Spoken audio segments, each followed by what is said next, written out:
Welcome to today's Business Report. I'm Denise Williams, here to bring you the stories shaping the financial world and guiding your journey to smarter business decisions.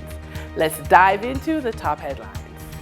The Small Business Association of Jamaica, SBAJ, joins the people of Jamaica, the private sector and the regional business community in mourning the passing of Don Webby, OJCD, a transformative business leader, dedicated public servant, and tireless advocate for Jamaican enterprise.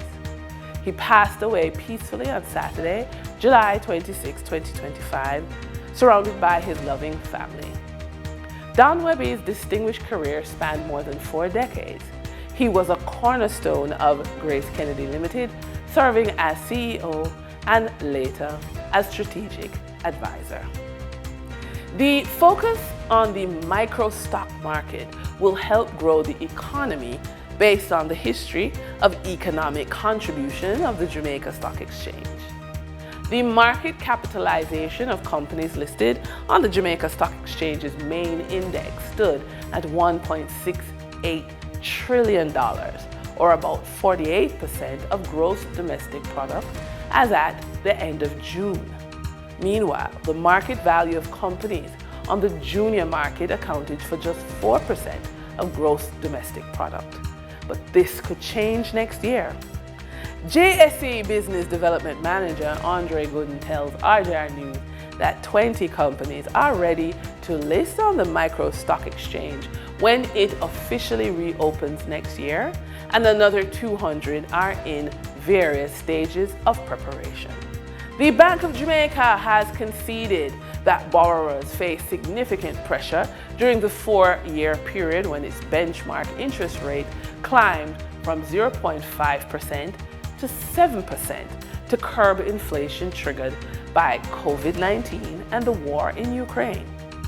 But its latest credit condition survey shows an easing in credit during the December 2024 quarter, ending 11 straight quarters of tightening.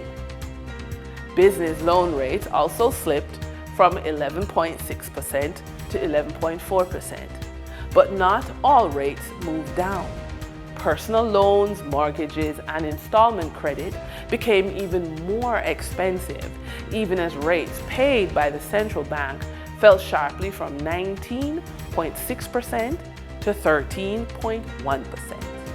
For the period ending July 28, 2025, these were the most actively traded stocks.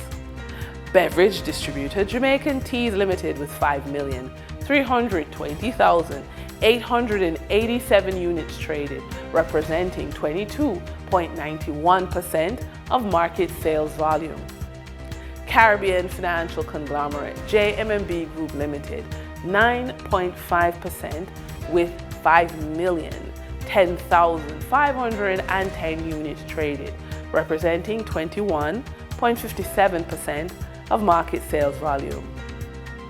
Toll road operator Trans Jamaica Highway Limited with 1,751,975 units traded, representing 7.54% of market sales volume. We now shift our focus to the forex market rate set by the Bank of Jamaica. On July 28, 2025, the Bank of Jamaica reported US $42.04 million purchased and US $47.77 million sold by forex traders. Forex traders earned $2.07 per dollar, selling the US at $161.16 and buying the US at $159.09. The Canadian dollar netted forex traders $1.36 per transaction, with selling at $118.08 and buying at $116.72. The British pound yielded forex traders $4.12 in profit, with selling at $215.60 and buying at $211.48. For our credit report tip of the day, let's stop pretending that credit setbacks only happen because of bad choices. Sometimes life hits hard. Mental health challenges, burnout, emotional exhaustion or caregiving stress can throw even the most organized person off course. But today is not about what went wrong. Today is about what you're ready to claim.